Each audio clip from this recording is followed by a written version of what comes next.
Channel of केमिलॉजी crackers. मैं हूं Aishwarya ma'am और आज मैं फिर लेके आई हूं आपके लिए एक न्यू बायोलॉजी सेशन। ओके, सो आप लोग जो है लास्ट क्लास में कौन सा चीज पढ़े थे? Sexual reproduction in flowering plants, right?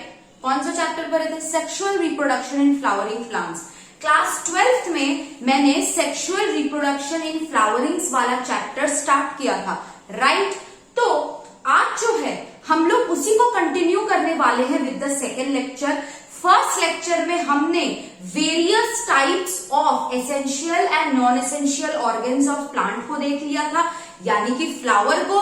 वहां पे मैंने बहुत अच्छी तरीके से कंसेप्चुअली आपको माइक्रोस्पोरोफिल, माइक्रोस्पोरेंजियम, इन सब के कंसेप्ट भी दिए थे जो आपके प्लांट किंगडम से रिलेटेड है। And we studied the structure of anther, कि एंथर का स्ट्रक्चर कैसा होता है। हमने ये स्टडी किया था कि एंथर का स्ट्रक्चर जो है वो डाइथेकस होता है एंड टेट्रास्पोरेंजिएट होता है। अगर आपको ये सब न्यू टर्म्स कंफ्यूजिंग लग रहे हैं या फिर आप लोगों को नहीं समझ में आ रहा है कि ये टर्म्स कैसे एंथर से रिलेटेड है, तो प्लीज आप लोग मेरा प्रीवियस लेक्चर का लिंक देख के आइए जरूर। Link will be given in the description box below. Also it will be given in the I button on this side, जिसको आप क्लिक करके उस वीडियो तक जा सकते हैं। ओके, उस वीडियो तक अगर आप चले गए और मेरा प्रीवियस लेक्चर देख लिए तो आई प्रॉमिस यू कि आपका आज का लेक्चर जो है बहुत फुलफिलिंग होगा एंड आप उसको पूरी तरीके से अंडरस्टैंड करोगे, राइट? नया कुछ चीज करने के लिए हमें पुराने कंसेप्ट हमारे क्लियर होने जरूरी है। हम कहीं पे भी जंप नहीं कर सकते हैं, है ना? So for today's lecture, for clear understanding of today's lecture, you all should go and see the previous lecture so that you get a clear understanding, crystal clear, ठीक है ना? Crystal clear understanding, right? चलो, तो I welcome you all again in this wonderful platform of Chemilogy Crackers, and today we are going to go forward with the second lecture of sexual reproduction in flowering plants, right? ये आपके class 12 का second chapter है, first unit का chapter है, NCERT का first unit का second chapter है। चलो, अब बिना कोई लेट किए हम लोग स्टार्ट करते हैं sexual reproduction in flowering plants, ठीक है? It is a chapter of class 12। कौन सा चैप्टर है? Sexual reproduction in flowering plants. तो लास्ट क्लास का थोड़ा समरी हो जाए। लास्ट क्लास में हमने जब एंथर का डायग्राम पढ़ा था, जब हमने एंथर के बारे में स्टडी किया था, मैंने बोला था कि एंथर के अंदर कितने पोलन सैक रहते हैं? Anther has 4 pollen sacs which are tetrasporangiate, ठीक है? एंथर के पास 4 पोलन सैक है और उस पोलन सैक के अंदर क्या है? उस पोलन सैक के अंदर है स्पोरोजीनस टिश्यू, राइट? ये स्पोरोजीनस टिश्यू आपका कहां से आया, कहां से बना है? आपका जो आर्कीस्पोरियल सेल्स था, this archesporial cell form the parietal cell and the sporogenous cell. Parietal cell से आपके प्रोटेक्टिव कुछ कवरिंग्स बन रहे थे, जैसे एपिडर्मिस, एंडोथीशियम, टेप्टम और 1 to 3 मिडिल लेयर्स।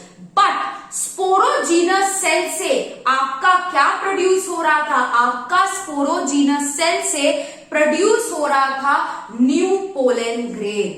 उसका प्रोसेस हम आज देखेंगे, लेकिन उससे पहले ये जो पेराइटल सेल 4 लेयर फॉर्म किए हैं, epidermis, endothecium, 1 to 3 middle layer और टेप्टम, ये क्या होता है चलिए देख लेते हैं। तो आज हम लोग शुरू करने वाले हैं टीएस सेक्शन ऑफ एंथर, ठीक है? आज हम लोग स्टडी करने वाले हैं टीएस ऑफ एंथर। तो आपका जो टीएस ऑफ एंथर है वो हम लोग किस तरीके से स्टडी करेंगे? ये एनसीईआरटी में भी आपका ये डायग्राम दिया हुआ है, ठीक है? जैसे कि लास्ट क्लास में बोला था, इसके पास जो है एक बटरफ्लाई जैसा शेप होता है, इस तरीके से, है ना? इस तरीके से its shape is like a butterfly. अब ये जो आपका एंथर है, ये जो आपका एंथर है, मैंने बोला था बीच में इस तरीके से आपका यहां पे स्टेराइल स्ट्रिप है ना, स्टेराइल स्ट्रिप है, कनेक्टिव है ये वाला, ठीक है। यहां पे एक पोलन सैक है आपका, यहां पे एक पोलन सैक है, यहां पे एक पोलन सैक है और यहां एक पोलन सैक है। तो एंथर के अंदर 4 पोलन सैक होते हैं और इन 4 पोलन सैक के अंदर आपका किस तरीके का टिश्यू रहता है? We have sporogenous tissue inside this, and this sporogenous tissue is further going to form what? This sporogenous tissue is further going to form your pollen. हम देखेंगे कैसे, उससे पहले हम एक बार देख लेते हैं सारे लेयर्स को। पहला लेयर जो आपका यंग एंथर की बात कर रहे हैं हम, टीएस ऑफ एंथर यानी कि यंग एंथर। तो यंग एंथर में क्या क्या चीज रहेंगी? पहला तो आपका एक आउटर लेयर रहेगा जिसको हम एपिडर्मिस बोलते हैं, ठीक है। ये एक सिंगल लेयर है जिसको हम एपिडर्मिस बोलते हैं, जो पेराइटल सेल से ही बना है। दिस इज योर एपिडर्मिस, ठीक है। This is the outer layer, this is the epidermis. हम थ्योरी लिखेंगे सबका। तो ये क्या है आपका? This is your epidermis. Epidermis का काम क्या होता है? एंथर का प्रोटेक्शन करना। ये जो आपका पोलन सैक है, इसके अंदर पोलन रहेंगे और ये बाहर आपके 4 कवरिंग रहेंगे जो आपका ये पोलन ग्रेन को क्या करेगा? प्रोटेक्शन करेगा। एंथर जब मैच्योर होगा, क्या होता है? एंथर जब मैच्योर होता है, एंथर फट जाता है और इस फटने के प्रोसेस से आपके पोलन ग्रेन बाहर निकलते हैं और फीमेल फ्लावर के पास चले जाते हैं। तो आपका ये जो एंथर है, इसके पास जो कवरिंग्स है, ये क्या करता है? प्रोटेक्शन करता है एंथर का, साथ ही साथ में एंथर का डेहिसेंस करवाता है। डेहिसेंस मतलब एंथर फट जाता है और फटने के बाद इसके अंदर जो पोलन ग्रेन प्रोड्यूस होता है, ये बाहर आके आपका पॉलिनेशन करता है, ठीक है। तो ये जो आपका आउटर लेयर था, दिस इज द एपिडर्मिस। इसके बाद आपका जो लेयर है, जो मैं ग्रीन कलर से बना रही हूं, है ना, दिस इज योर एंडोथीशियम। ये भी सिंगल लेयर्ड का है, ठीक है। ये जो ग्रीन कलर से मैं बना रही हूं, एपिडर्मिस के नीचे जो ग्रीन कलर का लेयर है, दिस इज योर एंडोथीशियम। ये चारों में एक ही लेयर रहेंगे, मैं केवल और केवल एक ही में दिखा रही हूं, ठीक है। So this is your endothecium, ठीक है। ये क्या है आपका? जो ग्रीन कलर से बनाया गया है, दिस इज योर एंडोथीशियम, ठीक है। सेकेंड लेयर, नेक्स्ट लेयर क्या होता है? नेक्स्ट लेयर जो है, इट इज 1 2 3 मिडिल लेयर, ठीक है। एंडोथीशियम के बाद कुछ ऐसे स्ट्रक्चर्स रहते हैं आपके, जो मैं रेड कलर से अभी ड्रॉ कर रही हूं, ठीक है। ये इसका कितना लेयर होता है? 1 से 3। सिंगल लेयर भी प्रेजेंट हो सकता है, 3 लेयर भी प्रेजेंट हो सकता है। तो मैं 3 लेयर ही करूंगी, 3 लेयर ही आपको करके दिखाऊंगी मैं, ठीक है। तो ये जो रेड कलर से मैंने ड्रॉ किया है, this is your 1 2 3 middle layer. ये क्या है? ये आपका 1 2 3 मिडिल लेयर है। चलो लिख लेते हैं, what is this? That is 1 2 3 middle layer. ये जो रेड कलर का है, दिस इज 1 2 3 मिडिल लेयर, ठीक है। अब 1 2 3 मिडिल लेयर के बाद आपका नेक्स्ट जो स्ट्रक्चर है, ये पूरा का पूरा आपका इसको कवरिंग करता है, ठीक है, ठीक है। ये जो आपका पोलन सैक है, ठीक है, आपके पोलन सैक के बाहर एक इस तरीके से राउंड सा स्ट्रक्चर रहता है, वेरी इंपॉर्टेंट स्ट्रक्चर, जिसको हम क्या बोलते हैं? टेप्टम। ये भी सिंगल लेयर्ड का होता है, जो मैं अंदर ब्लू कलर से थोड़ा बड़ा बनाई हूं। This is your टेप्टम। क्या बोलते हैं हम इस ब्लू कलर के स्ट्रक्चर को? इस ब्लू कलर के स्ट्रक्चर को हम टेप्टम बोलते हैं। तो अभी हम एंथर को अगर देख ले, एंथर के पास क्या क्या लेयर है? एंथर हैज 4 लेयर्स, है ना। एंथर के पास क्या क्या लेयर्स है? Anther has 4 layer. एंथर के पास क्या रहता है? 4 लेयर्स रहता है। नंबर 1 है आपका एपिडर्मिस जो कि सिंगल लेयर्ड है। नंबर बी है आपका एंडोथीशियम जो कि आपका फिर से सिंगल लेयर्ड है। नंबर 3 है आपका 1 2 3 मिडिल लेयर, और लास्ट वन जो है वो है आपका टेप्टम। So anther is made up of these 4 layers. लेकिन जो पहला 3 लेयर है, जो आपका फर्स्ट 3 लेयर्स है, ठीक है, एंथर का जो पहले 3 लेयर है वो फर्स्ट 3 लेयर का काम क्या होता है? कौन से लेयर का? एपिडर्मिस, एंडोथीशियम और 1 2 3 मिडिल लेयर। इनका काम क्या होता है? इनका काम होता है आपका एंथर का प्रोटेक्शन करना, protection and dehiscence of anther. Dehiscence of anther का मतलब क्या है? Protection and dehiscence of anther. टेप्टम जो है, ये जो टेप्टम है ये आपका न्यूट्रिटिव टिश्यू है, न्यूट्रिशन वाला टिश्यू है, ठीक है ना। तो आपका जो एपिडर्मिस है, एंडोथीशियम है या फिर 1 2 3 मिडिल लेयर्स है, इनका काम क्या होता है? इनका काम होता है एंथर का प्रोटेक्शन और dehiscence. What is dehiscence? Dehiscence का मतलब होता है रप्चर ऑफ एंथर, है ना, rupture of mature anther. Anther जब मैच्योर हो जाता है और वो जब फट जाता है तो क्या रिलीज होता है? पोलन ग्रेन रिलीज होता है, रिलीज ऑफ पोलन ग्रेन्स। फिर ये पोलन ग्रेन्स जो है इसका पॉलिनेशन हो जाता है और पॉलिनेशन से फिर हमें एक न्यू प्लांट मिलता है। तो आपका पोलन ग्रेन कहां प्रोड्यूस हो रहा था? ये अंदर वाले स्पोरोजीनस टिश्यू में। तो अगर इस पोलन ग्रेन को बाहर आना है तो एंथर को क्या होना पड़ेगा? रप्चर, यानी कि एंथर को फटना पड़ेगा। फटने के बाद पोलन ग्रेन उससे बाहर निकल जाते हैं। तो डेहिसेंस ऑफ एंथर का मतलब क्या होता है?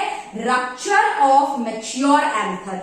एंथर छोटे से जब बड़ा हो जाता है, जब पूरी तरीके से रिप्रोडक्टिवली मैच्योर हो जाता है, जब उसके अंदर पोलन ग्रेन्स वेल डेवलप्ड हो जाते हैं, तब एंथर क्या करता है? तब आपका एंथर जो है ये रप्चर कर जाता है और जो पोलन ग्रेन्स यहां से निकलता है वो पॉलिनेशन करता है और उसके बाद पॉलिनेशन के बाद एक न्यू प्लांट तैयार करता है। सो आई होप आपको एंथर के ये तीनों लेयर क्लियर हो।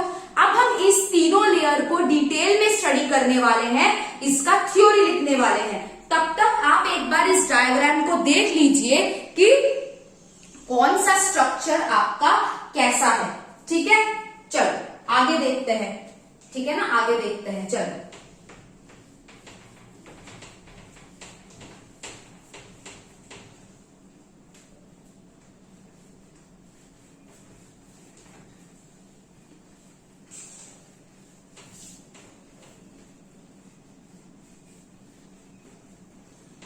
इसके बाद हम देखेंगे ये जो 4 लेयर्स हम पढ़े, that is the epidermis, endothecium as well as the 1 2 3 middle layer, इनका फंक्शन क्या होता है। पहले हम स्टार्ट करने वाले हैं एपिडर्मिस से। पहले हम किससे स्टार्ट करने वाले हैं? एपिडर्मिस से। एपिडर्मिस के बारे में मैंने क्या बताया? It is the outer most single celled layer, ठीक है। सबसे outer most single celled layer होता है, सिंगल लेयर का सेल होता है, एक ही प्रेजेंट होता है। तो हम क्या लिखेंगे? Outer most single celled thick layer, ठीक है। केवल और केवल एक ही लेयर का है and it is single celled thick layer. Epidermis का काम क्या है? What is the function of epidermis? Epidermis का फंक्शन होता है एंथर का प्रोटेक्शन करना। लेकिन आपका जो ये एपिडर्मिस है ये कहां से बना है? ये पैराइटल एपिडर्मल सेल से बना है, राइट। तो outer most single celled thick layer formed from epidermal cells, है ना, जो आपके पेराइटल एपिडर्मल सेल्स थे उनसे बनता है। एंड इसका काम क्या होता है? इसका काम होता है एंथर का प्रोटेक्शन करना, प्रोटेक्शन ऑफ एंथर। क्लियर? और इसका एपिडर्मिस का दूसरा काम भी होता है, it helps in the dehiscence of anther, जो मैंने ऑलरेडी लिखा दिया है। नेक्स्ट क्या है? नेक्स्ट है आपका एंडोथीशियम। नेक्स्ट क्या है? एंडोथीशियम। अब आपका ये जो एंडोथीशियम है ये एपिडर्मिस के जस्ट नीचे था। क्या ये डबल लेयर था? नहीं, ये भी आपका सिंगल सेल लेयर है जो आपके आर्किस्पोरियल सेल से बनता है। राइट? तो आपका जो एंडोथीशियम है, ये एंडोथीशियम कहां पे रहता है? लाइज बीनीथ एपिडर्मिस, है ना? कहां पे रहता है? Lies beneath epidermis. और ये कैसा है? सिंगल सेल है, फॉर्म्ड फ्रॉम आर्किस्पोरियल सेल्स, है ना? आर्किस्पोरियल सेल से बनता है ना, पेराइटल सेल बनाता है आर्किस्पोरियल सेल, उसी से आपका एंडोथीशियम बनता है। आर्किस्पोरियल सेल आपका स्पोरोजिनस सेल भी बनाता है। अब ये जो एंडोथीशियम है इसका एक बहुत बड़ा कैरेक्टरिस्टिक है कि ये बहुत स्ट्रांग है। Endothecium is very strong. क्यों ऐसा हम बोल रहे हैं? अगर आप ये देख ले, ये मान लो एंडोथीशियम के सेल्स है। एंडोथीशियम के सेल्स में एक थिकनिंग रहता है। थिकनिंग मतलब लेयर, ठीक है? एक थिक लेयर रहता है इस तरीके से। इस लेयर को हम क्या बोलते हैं? इस लेयर को हम बोलते हैं अल्फा सेल्यूलोस और कैलोस का लेयर। तो ये आपका एंडोथीशियम है। एंडोथीशियम आपका एपिडर्मिस के नीचे रहता है and it is form from archesporial cell. तो एंडोथीशियम के पास क्या होता है? डिफरेंशियल थिकनिंग्स, है ना? डिफरेंशियल थिकनिंग्स, ठीक है? क्या रहता है? डिफरेंशियल थिकनिंग्स ऑफ किसका? Callus and alpha cellulose. Differential thickenings of callose and alpha cellulose. तो आपका जो एंडोथीशियम है it is a very very strong and hard layer, ठीक है? ये सेल्यूलोस और अल्फा सेल्यूलोस और कैलोस के वजह से ये क्या बनता है? Strong and hard layer. तो एंडोथीशियम जो है ये एक स्ट्रॉन्ग एंड हार्ड लेयर है। अब ये जो थिकनिंग है ये किससे बना होता है? वेरी इंपॉर्टेंट नीट का क्वेश्चन है। अल्फा सेल्यूलोस और कैलोस से बना रहता है आपका एंडोथीशियम, ठीक है? And it is a strong and hard layer, ठीक है? अब आपका ये जो एंडोथीशियम है एक जगह पे चूक गया। एक जगह पे क्या हो गया? चूक गया। कैसे? एक पॉइंट आता है आपका स्टोमियम। ये जो आपका स्टोमियम है इधर आपका ये थिकनिंग्स मिसिंग है, ठीक है? तो स्टोमियम कौन सा लेयर होता है? Stomium is the point of dehiscence of anther. Stomium is the point of dehiscence of anther. क्या है stomium? It is the point of dehiscence of anther where alpha cellulose and callose thickenings are missing, ठीक है? Stomium आपका वो point है जहां पे आपका अल्फा सेल्यूलोस और कैलोस नहीं रहता है, they are missing, that is known as stomium. तो स्टोमियम पे अगर ये थिकनिंग नहीं रहता है तो इसी वजह से एंथर आपका इसी पॉइंट से फट सकता है। अगर स्टोमियम या फिर पूरे एंथर में केवल और केवल अल्फा सेल्यूलोस और कैलोस का थिकनिंग होता तो एंथर कभी फट नहीं पाता।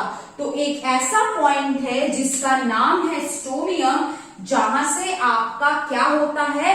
Point of dehiscence of anther. और ये कौन सा पॉइंट होता है? अगर हम इस तरीके से एक एंथर को देख ले, ये वाले जो पॉइंट्स है, ये वाले जो पॉइंट्स है ये होते हैं आपका स्टोमियम, जहां पे आपका थिकनिंग्स जो है वो एब्सेंट होता है।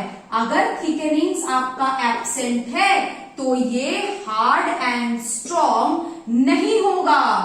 हार्ड एंड स्ट्रॉन्ग क्या होगा? नहीं होगा, जिसके वजह से यही से आपका एंथर क्या करेगा?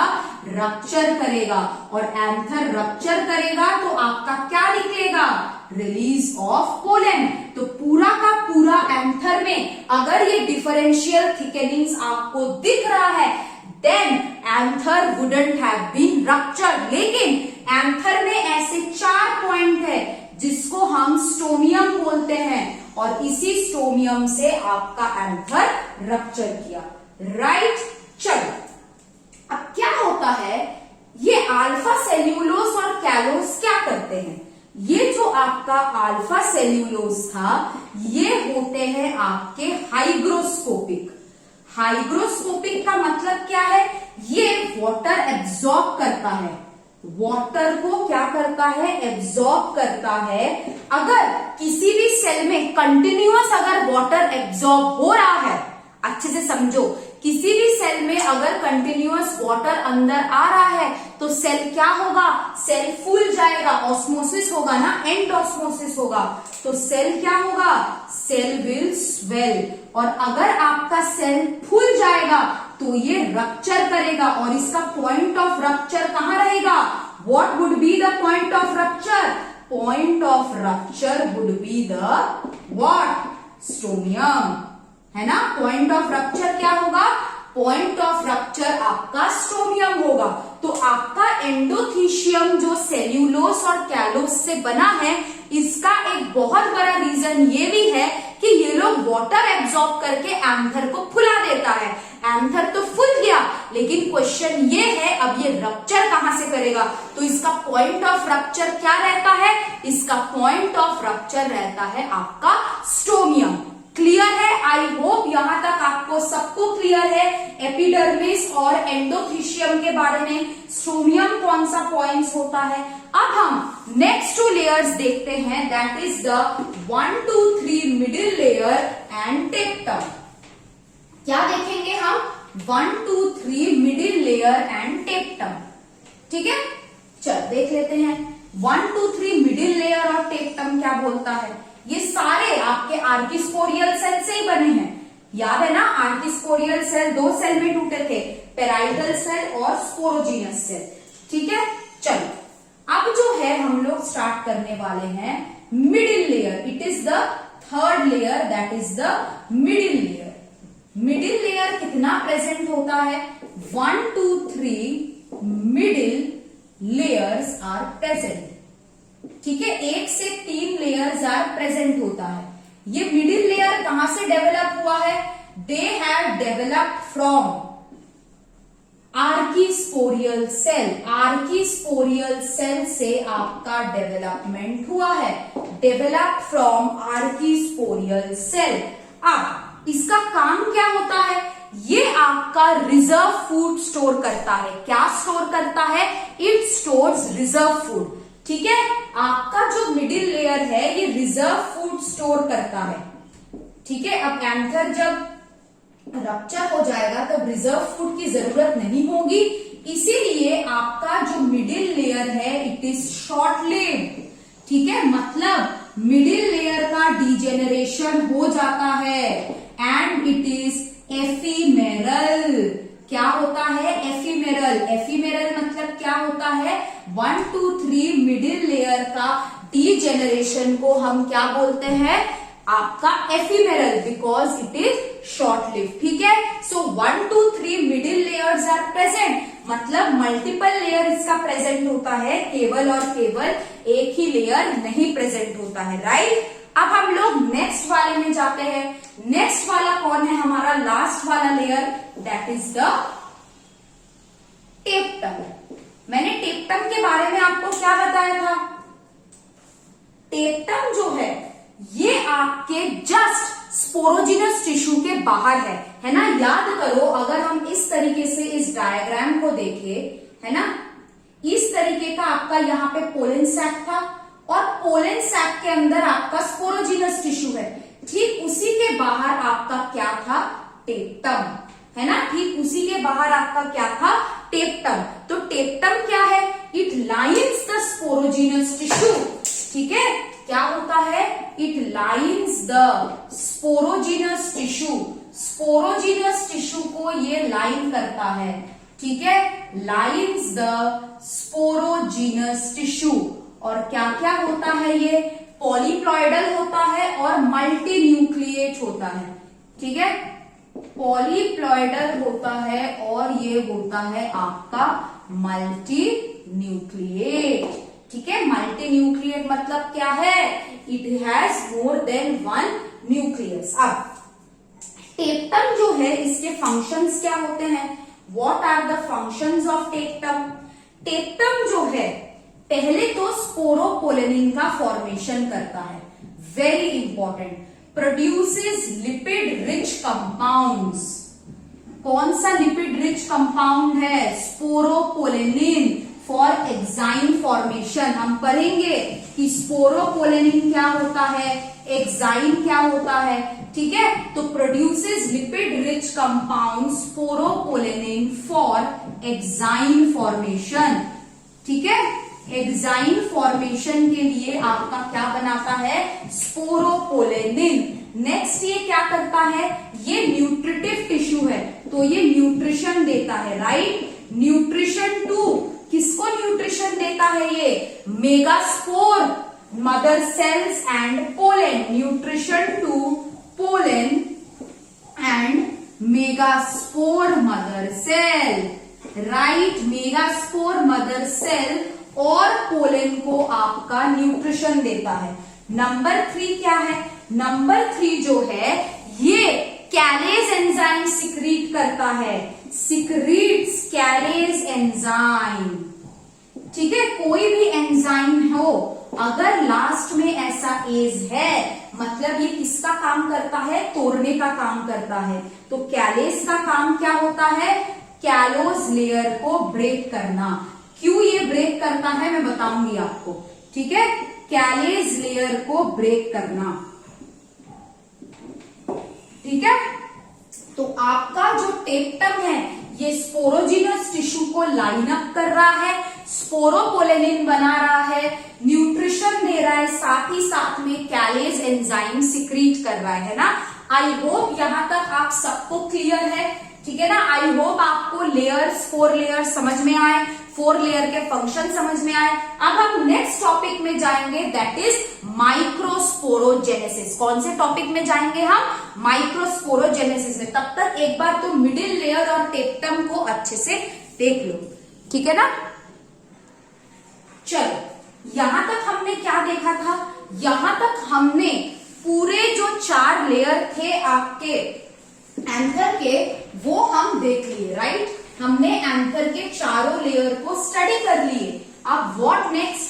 अब हम पढ़ेंगे माइक्रो स्पोरोजेनेसिस, है ना। अब हम क्या स्टार्ट करने वाले हैं? हम स्टार्ट करने वाले हैं माइक्रोस्पोरोजेनेसिस। इसका क्या मतलब है? What is microsporogenesis? देखो, माइक्रोस्पोरोजेनेसिस, ठीक है, माइक्रोस्पोरोजेनेसिस। माइक्रोस्पोरोजेनेसिस का मतलब क्या है? ये जो वर्ड है ना जेनेसिस, इसका मतलब होता है फॉर्मेशन। जेनेसिस का मतलब क्या होता है? इसका मतलब होता है फॉर्मेशन। तो कोई भी चीज का अगर फॉर्मेशन हो रहा है बायो में, उसको हम जेनेसिस बोलते हैं। माइक्रोस्पोरोजेनेसिस का मतलब क्या है? माइक्रोस्पोर का फॉर्मेशन। सॉरी, ठीक है। तो आपका जो माइक्रोस्पोर है ये कहां से बनता है? मैंने आपको पहले ही बोला था कि स्पोरेंजियम, माइक्रोस्पोरेंजियम यानी कि आपका पोलन सैक रहता है, उस पोलन सैक के अंदर आपके रहते हैं माइक्रोस्पोर मदर सेल या फिर पोलन मदर सेल, उसी से आपका माइक्रोस्पोर का उत्पत्ति होता है। ठीक है, तो डेवलपमेंट ऑफ, है ना, development of pollen grains from microspore mother cell, ठीक है ना, माइक्रोस्पोर मदर सेल और pollen mother cell.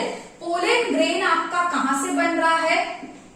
Pollen grain आपका माइक्रोस्पोर मदर सेल से बन रहा है या फिर आपका पोलन मदर सेल से बन रहा है। ठीक है, ये मदर सेल आपके माइक्रोस्पोरेंजियम यानी कि किधर रहता है आपका पोलन सैक के अंदर। तो धीरे धीरे क्या होता है, ये पॉइंट स्पोरोजिनस टिश्यू जो है, ठीक है, आपका जो स्पोरोजिनस टिश्यू है ये आपके पोलन सैक के अंदर चला जाता है। ठीक है, तो स्पोरोजिनस टिश्यू क्या होता है, it fills the inside of pollen sac, यानी कि fills the inside of microsporangium और पोलन सैक। तो पोलन सैक के अंदर जो स्पोरोजिनस टिश्यू है ये आपका पोलन सैक के अंदर चला गया। It is filling the entire pollen sac और इसका ग्रोथ हो रहा है। ठीक है, आपके स्पोरोजिनस टिश्यू का क्या हो रहा है, ग्रोथ हो रहा है। और इसी स्पोरोजिनस टिश्यू से आपका बना माइक्रोस्पोर मदर सेल। तो स्पोरोजिनस टिश्यू जब पोलन सैक के अंदर अपना डिविजन कर रहा था, ग्रोथ कर रहा था, उससे क्या बना है, पोलन मदर सेल। अब ये जो आपका माइक्रोस्पोर मदर सेल है ये क्या करता है, ये जो आपका माइक्रोस्पोर मदर सेल है ये अपने अंदर एक कैलोस का लेयर बनाता है। Microspore mother cell develops an internal layer of callus.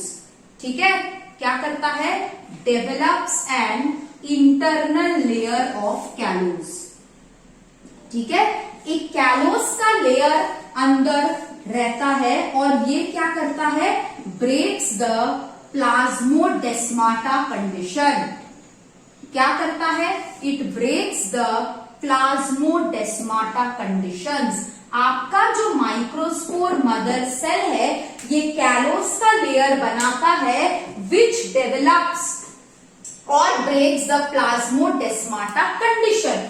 इसके बाद क्या होता है, आपका मियोसिस होता है और मियोसिस के बाद आपके 4 सेल बनते हैं। ठीक है, इन 4 सेल को हम क्या बोलते हैं, 4 पोलन बनते हैं। लेकिन ये जो पोलन ग्रेन है ये आपस में जुड़े हुए रहते हैं। ठीक है, ये क्या है, ये आपस में जुड़े हुए रहते हैं।